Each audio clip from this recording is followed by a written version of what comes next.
Hello, everyone, and thank you for joining us for today's webinar, Demystifying Grant Writing. I'm John Bartz, the Community Outreach and Marketing Manager here at ITNAmerica, where we're celebrating our 30th anniversary this year.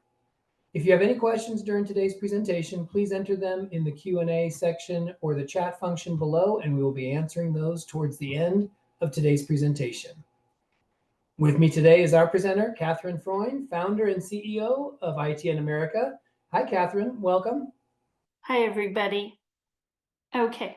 All right. Well, welcome, everybody.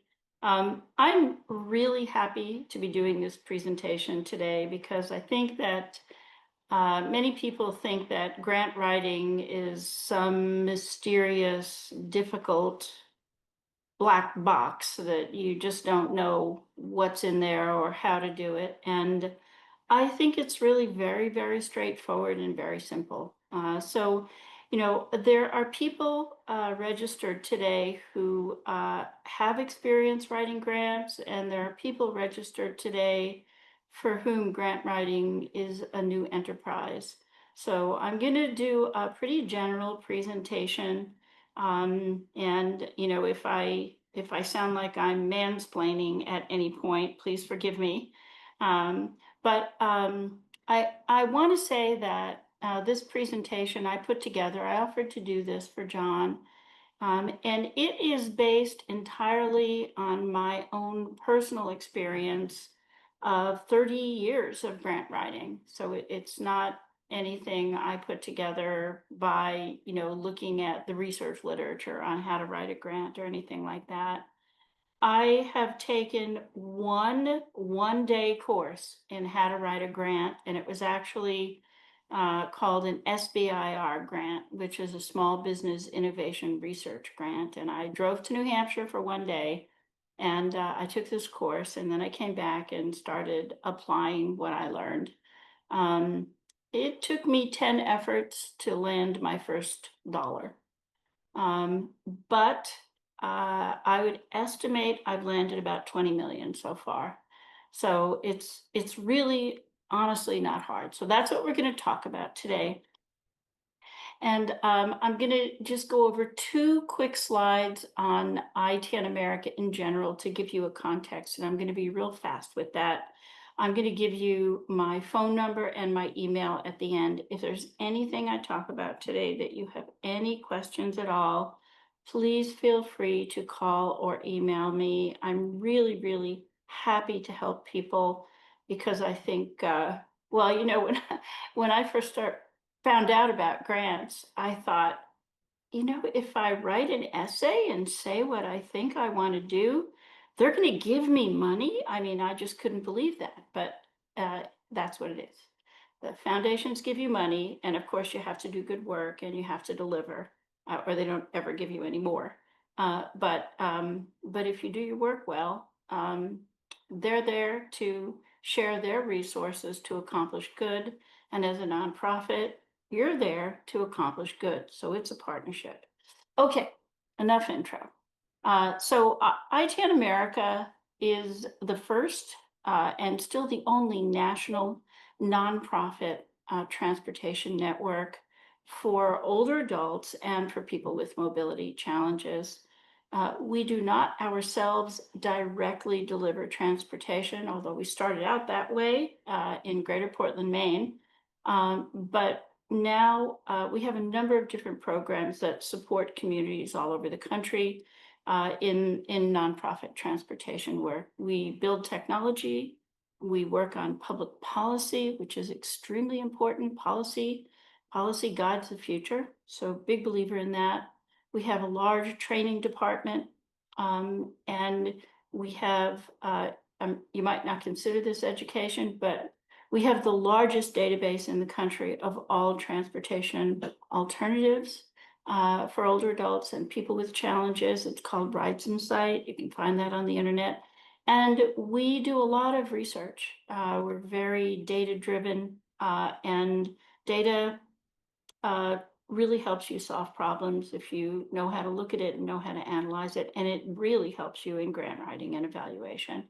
So it's a full circle of support. Okay, next slide, please, John. A couple of years ago, we made what everybody now calls, and you're probably bored hearing about, the digital transformation.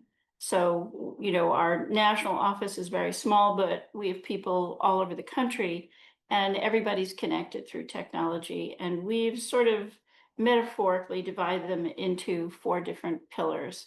So there's the technology that we've built on Salesforce to support volunteer transportation programs. And it's soup to nuts software, has a lot of innovation in it. That's ITN Rides. And our research database is also built into ITN Rides. Then we have the Community in the Cloud. That's our online training program, also connected to Salesforce. We have that database of all the transportation options in the country. That's Rides Insight. And then our newest program is America's Volunteer Driver Center. And that is a national public information campaign to recruit 150,000 volunteers across the country, not just for ITN, but for all the transportation providers out there who could do more if they had more volunteers. And so we're out to help with that. And so those are our different technology sort of areas and pillars and programs. And that's it. I'm now going to talk about the wonderful world of philanthropy. So there are different kinds of foundations. They're not all the same. But private foundations are usually funded by an individual or a family or a corporation. And they have guidelines for what they give their money out for. And they have to give out a certain amount every year, and they have to give it out according to their guidelines. So, for example, if the IRS lets them set up a private foundation and they say in their IRS application, this is for educating the public about art and supporting art museums, then when you're writing a grant, if you're writing a transportation grant, there's little chance that unless you're putting murals in your subway, right, that you want to write to that foundation. So pay attention to what the foundations give resources for. And then there are two kinds of private foundations. There's an operating foundation, and there aren't very many of those. But if you've heard of the Kaiser Family Foundation, that's an example of an operating foundation, or the Carnegie Foundation for International Peace, that's an operating foundation.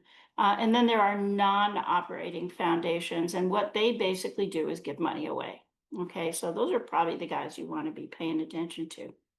Then there are public foundations. So there are a lot of good examples of public foundations, and they have a lot of different sources of revenue, and they have a lot of public involvement. And I'll give you a lot of examples of those. Churches are private foundations. Nonprofit hospitals are private foundations. The Red Cross is a private foundation. So when you're out there looking for foundations that will support your work, do a little bit of Googling and a little bit of research and find out if it's a foundation that is interested in what you're writing your grant for. And there'll be a lot of information on their website. So we'll get to that in a little while. So next slide, please, John. All right, this is important. And I don't know if this is written about anywhere, but it's a lesson well learned. You want there to be an alignment between your nonprofit's mission and purpose. And as a nonprofit, when you applied to the IRS to be a charitable nonprofit, you had to say what you were going to do for them to give you permission to be a charity. And to receive funds, donations and grants and so forth. And so you want to work within those guidelines. So ITNAmerica's guidelines are: we do education, that's what Rides Insight is. We do technology development, that's what ITN Rides is. We do scientific research, that's what our research department is. And we also do consulting. If you don't remember, take a look at your IRS application and try to stay in those areas. But then take a look at what the foundation's giving goals are and look for alignment there. So let me think of an example here. Well, we've recently gotten grants from the Consumer Technology Association Foundation, and they fund technology development for older adults and people with disabilities. Well, bingo, that's what we do. That is what we do. So we are very, very well aligned with them, and they like looking at grants that are aligned with their goals. So you want to be sure you do that and see my little clarity equals success. You know, don't try to write grants by, I think the term is throwing spaghetti at the wall. So don't do that. You know, think about this alignment, pay attention to it, and focus in on it. Okay, next slide, please. All right, so communication. This is something that is very, very rewarding for you and for the foundation if you get it right. So, you know, mostly you're going to be applying to public foundations and private foundations. Certainly not operating foundations. And you want, how do I want to say this? You don't have to convince these foundations to give money away. That's what they're there for. They are going to give the money away either to your organization or to another organization. What you need to do is to align your project with their giving goals. So I know everybody wants to get money from the Gates Foundation. I can tell you, I've looked at it many, many times. They don't fund transportation. It's just not happening, right? I could kill myself writing the best grant in the world, and I'd be wasting my time. Unless maybe you know somebody on the board of directors or a trustee. That does change the picture a little bit, but that's extremely rare. Okay. So when you have your alignment, and you have an idea for what you want to get funded, maybe let's say you want to get funded replication of a successful model, right? So think through what you want the grant for. What are they giving you the money for? What do you want to accomplish with your project? And talk to people who know something about what you're doing, and listen to what they have to say. If they have to say something that you think is completely irrelevant, it's fine for you to say that. But if they say something that is relevant and not what you thought of, or different than what you thought of, try to open up your mind and listen to them, because very often you'll do a better job by listening to other people. And I'll give you a slightly related example. ITN, our transportation model, is a membership model. And it wasn't a membership model when we started. We didn't create membership. And the people who were using the service, they wanted membership. They came to us and said, we want to be members. They designed their membership cards and mailed them to us.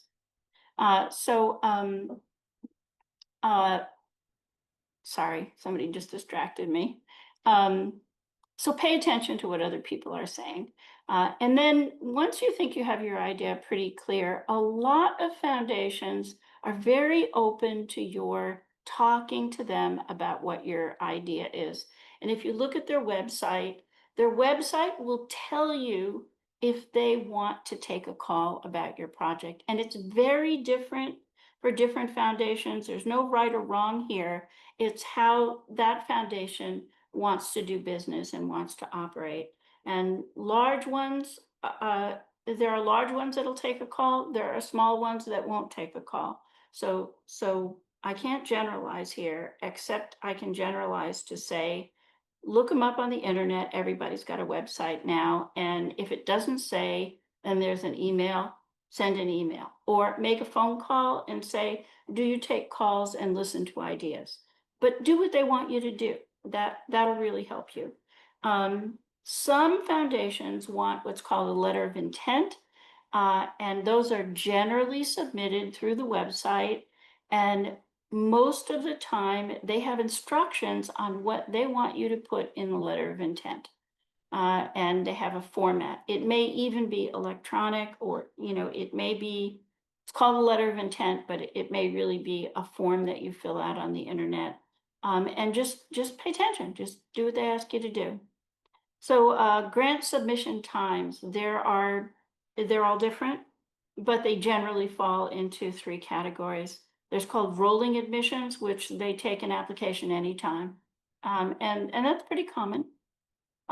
Then there's quarterly, that's pretty common also. And then there's by invitation. And if they tell you they only take an application by invitation, please pay attention to them, because you could put an awful lot of work into something and they won't accept it, and they won't accept it. And some are stricter than others. Some will say you have to be in by this time, and if you are 1 minute over, we will not take your application. Believe them, right? If something happened that's completely beyond your control, you got in a car accident, you can call them and say, my application is completely done, except I don't have my letters of support and somebody just totaled my car. May I submit it tomorrow? They'll tell you yes or no, but don't just ignore their rules. Respect them as you wish them to respect you. Pay attention to their rules and do it.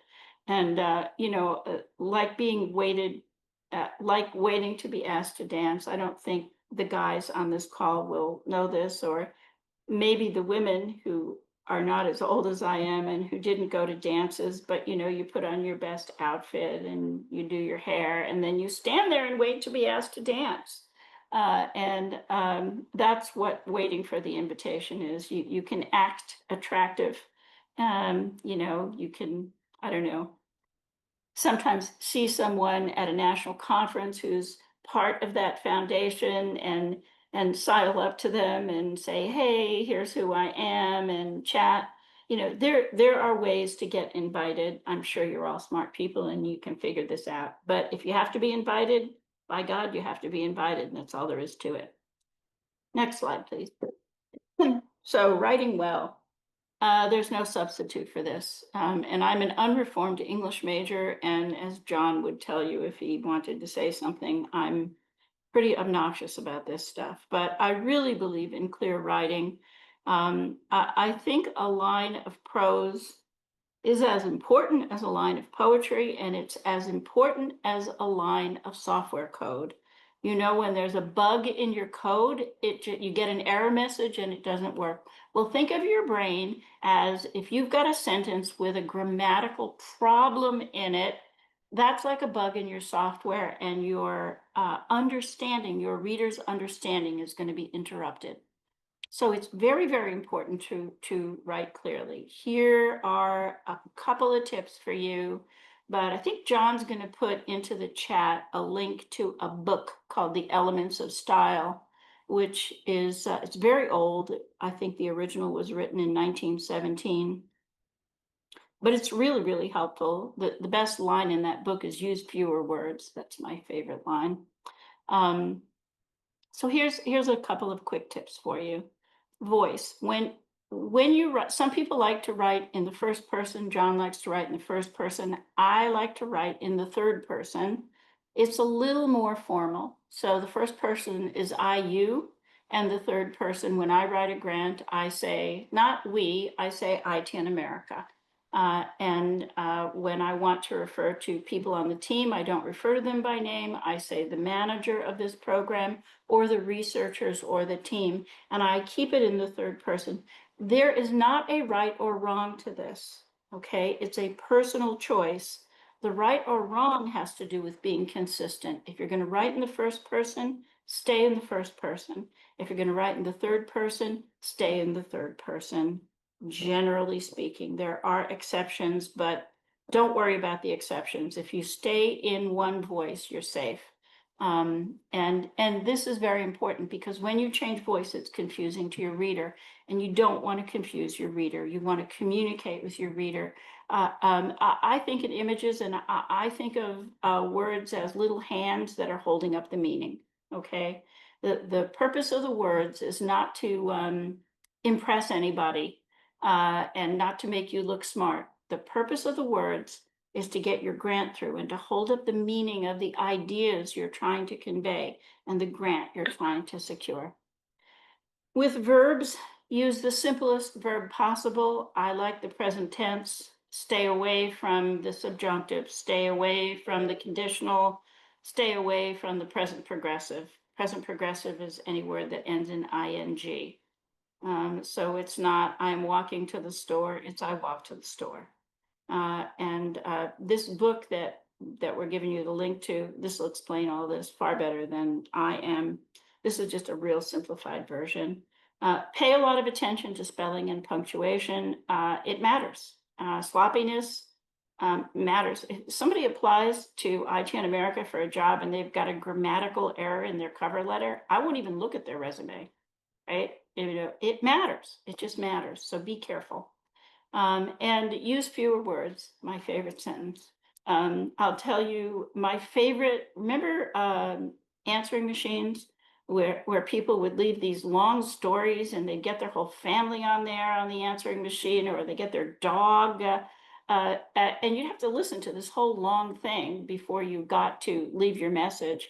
The equivalent now are these phone trees that you call, +1 for this, +2 for this. It's annoying as hell. So my favorite phone message was my friend who became a professional writer. His name is Charlie Faganoff, and his message was, "This is Charlie Faganoff. Leave a message." Perfect phone message. Perfect. Okay. So use fewer words whenever you can, and keep your sentences simple and straightforward. And neatness. It just matters. Here's a pet peeve of mine. When people use all caps, drives me out of my mind. You want your words to do the work. You don't want the graphics in your text to be calling emphasis to things. Sometimes you can, like if you use a bulleted list and you want to bold the first word or something like that, that's good. But people who bold things in the middle of a paragraph, it's distracting. It doesn't help. If you must emphasize, try using italics, but you want your text to look smooth and even and nice, and you want the meaning to get people's attention, not fancy things, and be very spare with exclamation points. Some people end every sentence with an exclamation point, or some people put parenthetical remarks in every sentence. Be careful of that stuff. Be straightforward, be simple, and maybe I'm being a little fussy here, but anyway, I told you it's according to me, so this is according to me. Next slide, please. Thank you, John. Okay, so I think this is my last slide. So there's a traditional format that, generally speaking, grant applications follow. Grant applications used to be on paper. When I first started writing grants, we had to Federal Express 15 copies of everything in. It's really different now. It's not even email now. There's usually a format. There's a software program. I think the one that most foundations use is called Flux now, if you've run into this. And they have boxes for you to fill in. And they have word counts and sometimes character counts. Pay careful attention to that because you'll get cut off. And it does help you learn to write concisely and get rid of excess adjectives that you really didn't need anyway. So here's the general format: the contact information, your organization, your EIN number, and phone contact and so forth. Then they want your title, and that's important. You want to be catchy, but you want to really convey your important ideas somehow there. And you might come up with 3 or 4 titles and run them past some people and see which ones they think are best. But there's almost always a word limit or a character limit on that. And then very often there's a summary, and it'll be something like 125 words. And you might want to do that last. But you got to get all your important ideas in that summary. And, usually, at least for me, when I write the summary, I have to start excising words and edit down and edit down and edit down. That's a good process for you. You get to the really important stuff. So don't worry if your summary is too many words at first, because you can do a little surgery. So usually then what they want is your problem statement. And really, this kind of thing is very similar to a for-profit business prospectus, excuse me, where you have to say, what are you doing? What's out there in the marketplace? And why is what you're doing different and better? And why should we give you money for it? Is very, very similar for a grant application because the foundations are investors in the good you're doing. So they want to know what's the problem you're trying to solve, and you'll have a word limit, and you want to be logical, compelling, and inspiring. And to do this well, you probably need to be pretty familiar with the literature and what is out there. So it's good to go through the literature, and it's good to read on the internet. That's called the gray literature, what hasn't gotten into the journals yet, and what's the most current information that'll usually be out there. Um, on the internet. Internet's really changed the way people do research. I'm sure you know that. But you want to make your problem statement logical, compelling, and inspiring. And then you want to say, well, how are you going to address this issue?